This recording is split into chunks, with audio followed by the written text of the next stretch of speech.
This is Daily Blast Live. We're talking about what you're talking about. Real, honest, entertaining, live. DBL starts right now. Welcome to DBL. It is Wednesday, June 9th, hump day. Hump day. Hump day. I'm Tori here with Lindsay and Al. You both look beautiful. You're becoming this bohemian mommy. Well, you're becoming my lawyer over I know. here, and Al is... I'm not making the joke we made before the show. No, say it. You guys. Al's the father that we're fighting with in court. And I look like the custody attorney.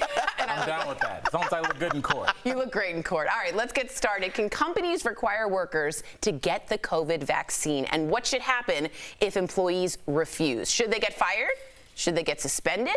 What if it's at a hospital? So that's exactly the situation at this hospital in Houston, which is requiring its entire staff, which is around 26,000 people, to be vaccinated. Around 120, though, have refused. And now those workers have been suspended and could be fired. Here's what some of them are saying about it. I work in the ER, so it was crazy during the whole COVID pandemic. And it's like we were short-staffed, over capacity with patients. Like, it was just a lot for them to kind of do this to us. Kind of like a slap in the face, or that's how I felt. They need to give people choices. They can't force things upon people that they're not comfortable with. Interesting. Some of these employees are now suing, saying the vaccines are, quote, experimental, and it's unfair to make them mandatory. Meantime, the hospital says they're trying to keep everyone safe, and it's unfortunate that it's being overshadowed by a few disgruntled employees. This is a big issue for a lot of people out there. A lot of you think it shouldn't be mandatory. So please write us in. Lindsay, what are your thoughts? So I think so many things, because I think this is a disaster from like the individual choice perspective, which is something that I stand by. But I think in this uncommon situation, we are like in a public health crisis, and we're on the good side of it now and kind of overcoming the hump. But we went through a really rough last year, and people have to understand that we're in unprecedented time, and it still is a crisis. And so I think when you look at companies and they're thinking about how much money they lost over the last year to lose employees because they're sick, because they're out, because they're taking time off with COVID or sickness related to COVID, it's just going to cost companies even more money and also cause the economy to tank. So if you're thinking about as a business owner and a privately owned company, I mean, I would ask for employees to have it mandated. Even though I don't know that from all the things that I study about how I want my government to be run, that I want this to be a national mandate, I still feel like companies have to do what's best for them to save themselves. So you're okay with making it mandatory and suspending and punishing those that are against it? And that's the thing. Like, and do you fire people? Do you help? Do you contribute to that? I mean, you have to leave exemptions for religious and medical reasons. If people are just not doing their research and saying this is not factually correct, or this vaccine is not really as effective as it says, if they're not doing the actual research that we have by actual doctors, then I'm not listening to that excuse anymore. Yeah, but if you have a real medical excuse, then bring it to the table, and employers should be open-minded about that. Because it's not that many, 120. I'm sure you could have case-by-case basis, right? What do you think, Al? Look, what do I always say, Tori? Both can be true. You can have your stance that this is experimental and I don't want it in my body, and I'm fine with that. I will high-five you with the mask on.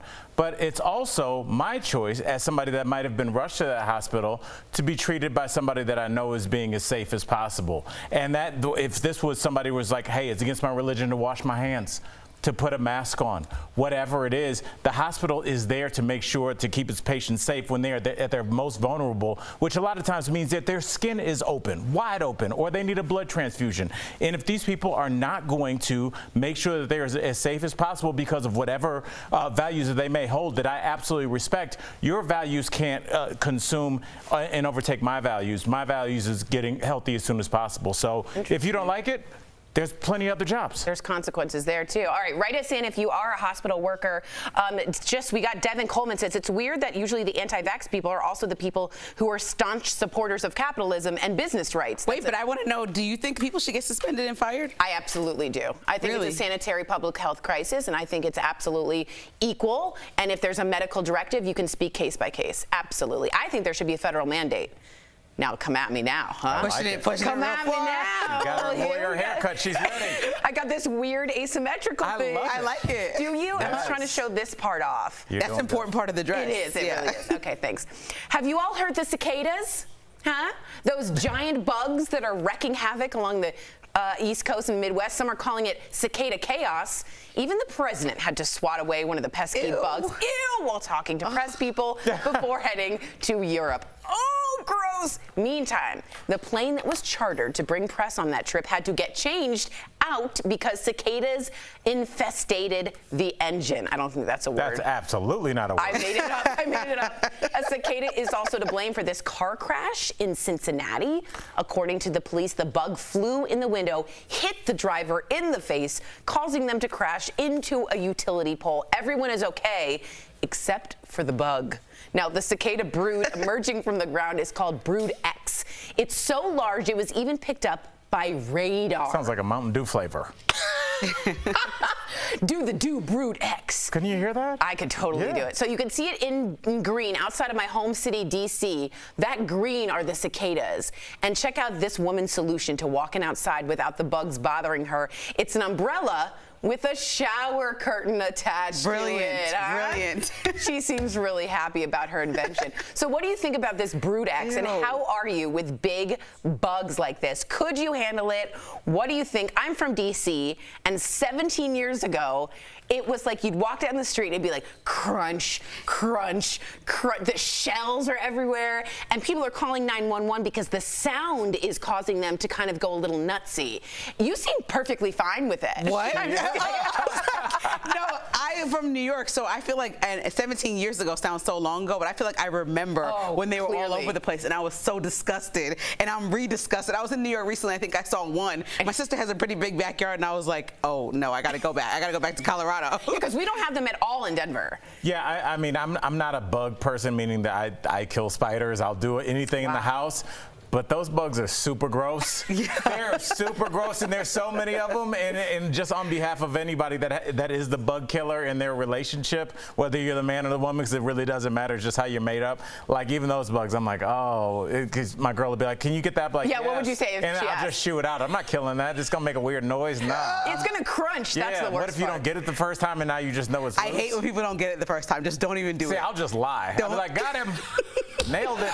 Poor guy's like, I'm not dead yet. All right, before we go to break, we have such a super sweet video to share. It's actually from one of our co-hosts. It's from Albert. He flew out to surprise his mama for her birthday this weekend, and check out her surprised reaction. Yep. Do you think we should get something? I don't know. I think so.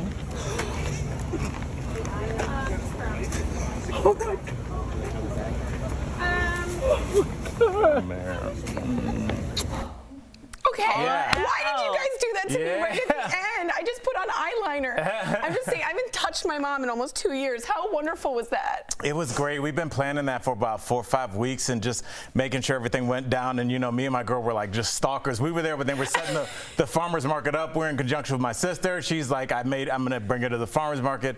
So she actually had walked right past me. I thought she had seen me, but she didn't. I had a ridiculous shirt on. And, you know, it just like seeing her reaction, just like it just, you know, it just reminded me how distant we've been from the people that we love and how important it is to like go see your mom, go see, everybody wants to go to Vegas and all that stuff. Yeah, go see your mom. There'll be plenty of time for that, but yes, go see your mom. Go see. You know what's crazy is when she said, oh my God, but she couldn't even get her breath out. Right. She was just so thrilled to see her baby boy. Yeah, and I told her, I was like, oh, I think I have to work. You know, I was like, Lindsay, I brought you. I was like, Lindsay's pregnant. I was like, you know, we don't have any hosts, you know, yeah. So it's like, because I made it seem like, you know, we weren't going to make it. Wow. And we had flown in the night before, so it worked out perfectly. We had an awesome weekend. Shout out to South Carolina. Oh, I hadn't seen that video. I was literally just caught off guard. Al, that's awesome. Why am I crying? You're the pregnant one. Look, I cried enough, okay? I'm not crying. But Al, I'm so happy you got to see your mom because I know what that feels like. And I hope Tori gets to go home soon. I can't wait. Yes. I can't wait to squeeze her. Coming up on DBL, we're catching up with the host of Let's Make a Deal, comedian Wayne Brady. And former Bachelor host Chris Harrison is out, but not down, because wait till you hear how much money he's reportedly getting to keep his mouth shut. We got some details, people. Stay tuned. Closed captioning provided by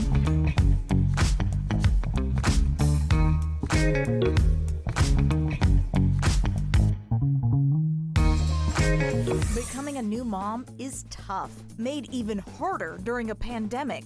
And now it appears mental health issues for new moms are on the rise. Let's connect the dots.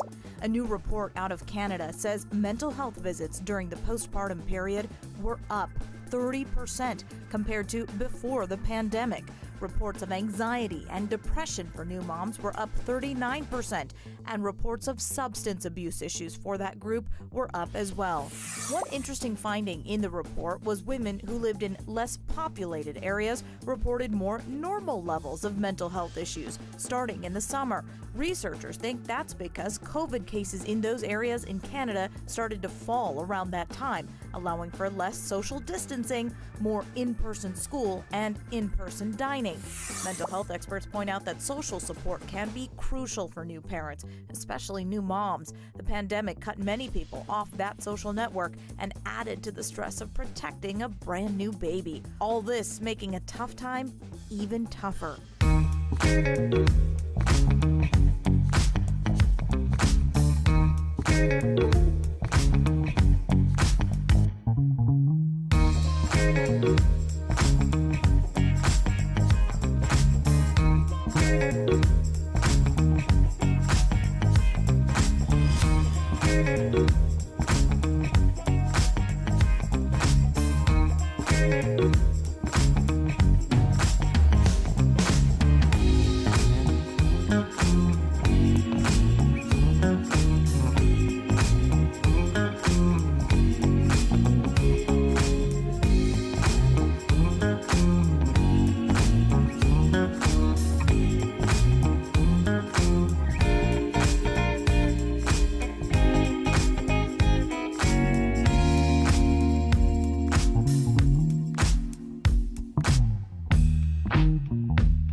Welcome back to DBL. All right, we got more tea about the Chris Harrison's fallout and departure from Bachelor Nation. Who wants to know? I do. According to Page 6, Chris demanded to be paid, ready for this, $25 million to leave, or else he would spill all the behind-the-scenes dirt about the franchise. That smells like blackmail. The site claims Chris knew about inappropriate behavior on set, fights between contestants, and misbehavior, including drug use while they were overseas. Meanwhile, former Bachelorette Rachel Lindsay is speaking out. She told Extra TV she wasn't expecting Chris to leave the show permanently. Chris stepped away from his hosting duties after an interview with Rachel, where he defended a contestant for attending an Old South party on a plantation. Is this not like the definition of hush money? Like, I know where the drugs are and the bodies. Here's $25 million, go away. Yeah. So I wasn't even really interested in this story. I was reading up on it, but now that you made it like the unreal Lifetime soap opera that it always has been, I'm like, okay, what's going on next? 25 million, that's Megyn Kelly money. Yeah, well, I mean, it just shows you the L word, which is leverage. He has all the leverage in the situation. He's going to walk away. It reminds me a lot of the situation. I don't know. Yeah, we were told to use the word allegedly. Allegedly, everyone. You know, but it reminds me a lot of the Donald Sterling situation. I don't know if you guys remember. Oh, yeah, the recording. I don't know how many years ago his mistress recorded him saying some untoward things, racially, insensitive things about his players. He owned the Clippers at the time, and he was air quotes canceled before that was a term. But he was canceled, and he sold the team for $2 billion. So he's been canceled for $25 million. So I'm asking DBL, can I be canceled today? Okay, no. Please, y'all will never hear from me again. I will be on my boat like the end of Shawshank. First off, I hope the ocean's as blue as it is in my dreams. Okay, I have to say this. What amount of money would you take to be canceled? Wait, I don't. He's just like, okay, if you pay me, I'm gonna walk away, because he's walking away as the bad guy. Right. So his reputation is villain, worth. correct. He's saying 25 million. So that's more what he's arguing than I got all the secrets. Correct. He has to do something to defend himself. Totally. So what money would it take for you to be like, I don't care if I'm the villain, I'm Maleficent, I'm walking away with how much? Listen, I don't know. We got to talk offline. You got to go to your financial person. Yeah, I got to go see what's what for the next couple of years and how I can manage that. All right. Again, it's all reported. This $25 million. We want to make sure we just say that's alleged. But Chris Harrison could be walking away with some. And I still think that he can get another job after this. This is not like the end-all, be-all thing that he never can work again. So I agree. $25 million plus another job. There's a lot of people on his side too, so don't forget that. So, how much money for you? I'll talk to my finance. We're going to have an Al canceled plan. Wow. Right next to my retirement. Give it to DBL and they're like, hey, bye, no. See ya. We'll see. Al's not here in the next segment. Wayne Brady, though, is coming up next on DBL. Do not go away. Stay tuned.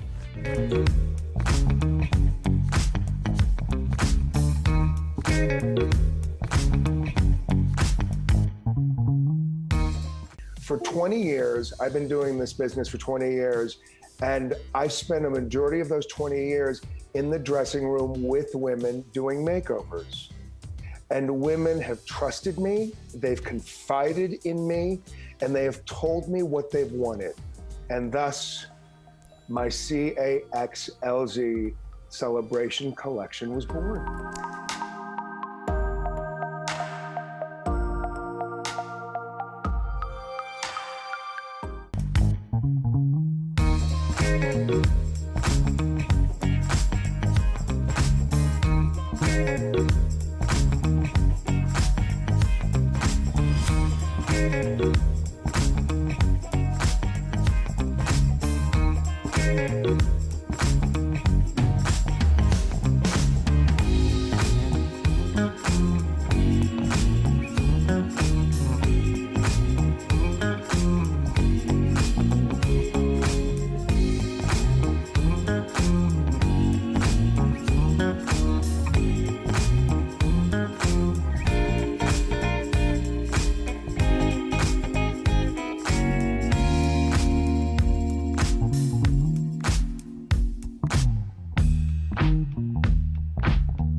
sorry, Lindsay is crying, laughing off stage. Welcome back to DBL. With multiple Emmy Awards and a Grammy nod, my man Wayne Brady has made a name for himself as a comedian, actor, and TV host.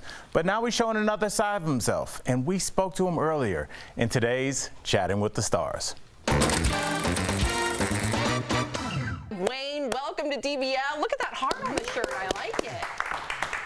Hey there. Thank you. So you're currently nominated Hey. for an Emmy for Outstanding Game Show Host. Now, Alex Trebek joins you in that category. Many fans would love to see the late Jeopardy host win, including yourself.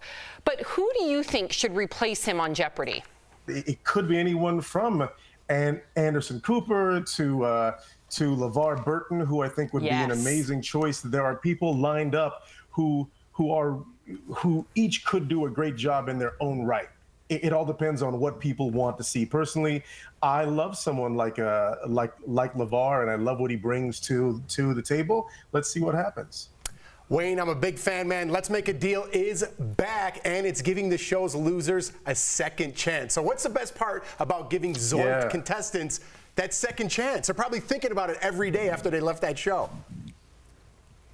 Well, Zonk, you know, what we tried to do with Let's Make a Deal is Zonk, of course, is the bad prize if you pick incorrectly and luck just isn't on your side. But being able to give someone a chance at redemption, to say this is the decision that you made that wasn't a good one, and here's another shot to take home some money.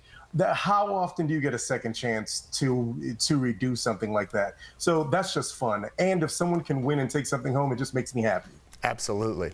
I love it. Now, Wayne, we all know that your close friend, Glenn Close, surprised everybody by doing the butt dance at the Oscars. Yes, but she also, and let's not let this go to the side, she also dropped a new jazz album. Were you surprised that she asked you to join her on that project? That's really cool. No, I think I was more surprised because I've known Glenn a few years now, and the thing that surprised me is years ago when she approached me and she saw me do Kinky Boots for the first time, and I've always looked up to her as an actor, and the fact that someone like her likes my work, that's the thing that always hit me, and I was surprised at the depth of her love and humanity. So when she started doing this project with Ted called Transformations, that didn't surprise me.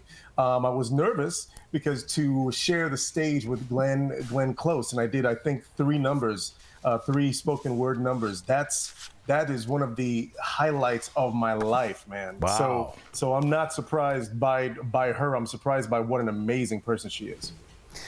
So, Wayne, I understand that working with Glenn also inspired you to write your spoken word piece, The Angriest Black Man in America. Now, most people know you for being funny, not, quote, angry, but unveiling just a little bit, you have been the subject teetering the line of what blackness means since you first came on to our screens. And I really want to know if you would share a little bit about it and also explain why was it a challenge for you to finish, because I know this is a big topic. Some people go, oh, you're funny and you do this. I know that I've done tons of roles that are not funny. I feel that an actor should act and you should be allowed to be everything that you are. If that's the thing that you like, that's great. That's made me a lot of money. I'm not going to fight it. But as for me as an artist, I know what I bring to the table. So when I write a piece like this, it's not like I'm writing it to, I'm going to flip the paradigm. No, I'm sharing this. And especially in this day and age, we've gone through, the racial tumult. I felt that sharing my story as part of Glenn's transformation piece and labeling it The Angriest Black Man in America, it was a tongue-in-cheek the title, but it's also very apt. Because people choose to look at someone like myself a certain way and go, oh, you make me smile and I like it when you're shiny and happy. Just because I make you feel comfortable that way doesn't mean that there's not a lot going on within me. And I was able to share that in the poem about how being black is not a monolithic thing. It's not just what you perceive or this person perceives. It's so many things. And that's part of the black experience, in my opinion, that you should be allowed to be the entire spectrum. And in this piece, I talk about self-forgiveness at at a young age, being angry about being called certain names, being angry about being looked at as, oh, if someone calls you a good one, what the hell does that mean? To learning to accept yourself. And it centers around this incident that happened in my front yard where a girl basically told me that I was ugly for being black. Wow. And I was forgiving myself for years of being angry at myself that I didn't even know that I was angry about. So it's a lot to unpack. And I feel that it's my job to be able to show all sides. Wow. You walk the walk, Wayne, that's for sure. Multifaceted, you do it all. And thank you for sharing that personal anecdote with us all. It's pretty impressive. Okay, so DBL Nation, you can see Wayne live at the Blue Note in Hawaii from June 18th to June 20th. Visit BlueNoteHawaii.com for more information. We appreciate you, Wayne. Thanks, Wayne. We'll be right back. Thank you, brother. Thanks, y'all. Promotional consideration is brought to you by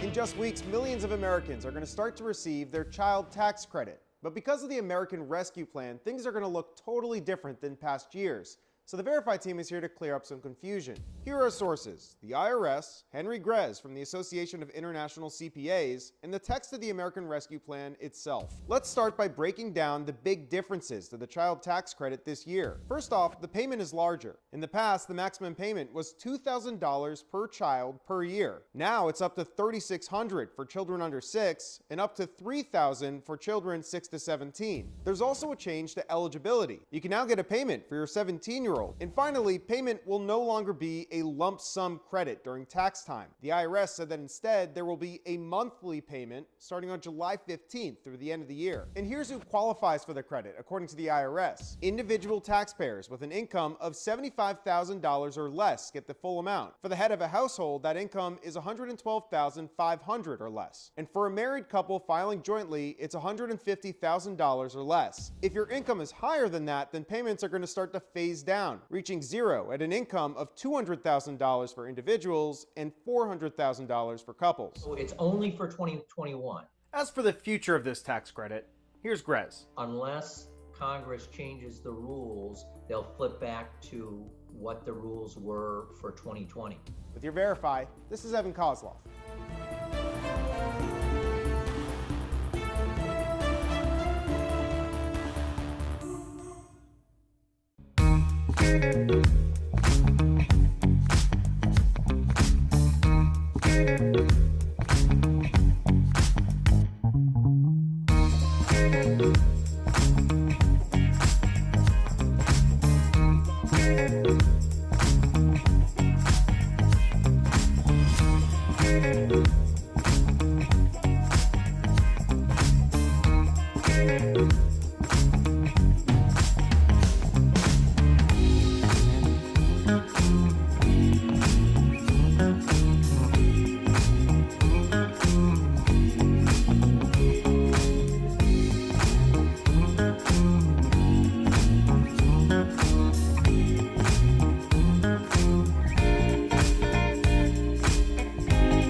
Welcome back to DBL. It's time for Security Alert, sponsored by LifeLock. So the Better Business Bureau is reporting an increase in vacation scams as summer approaches and travel returns. So first up, scammers are targeting people online with deals that are too good to be true.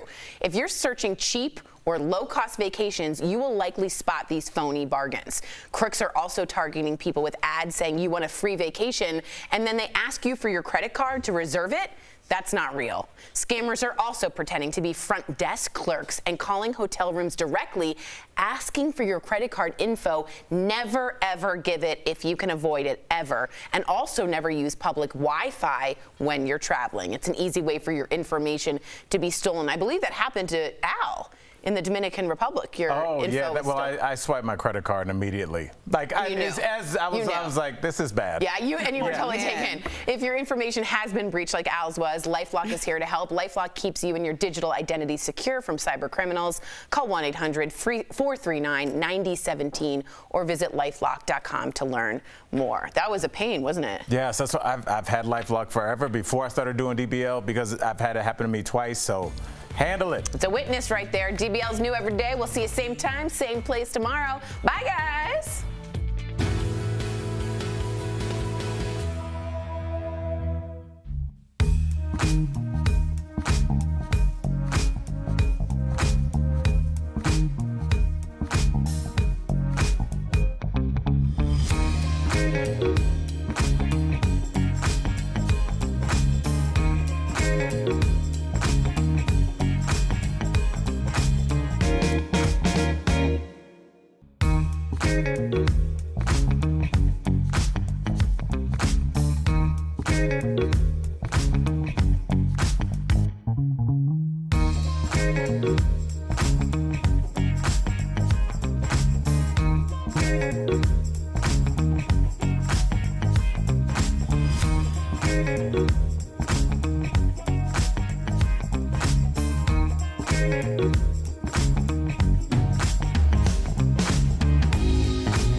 you.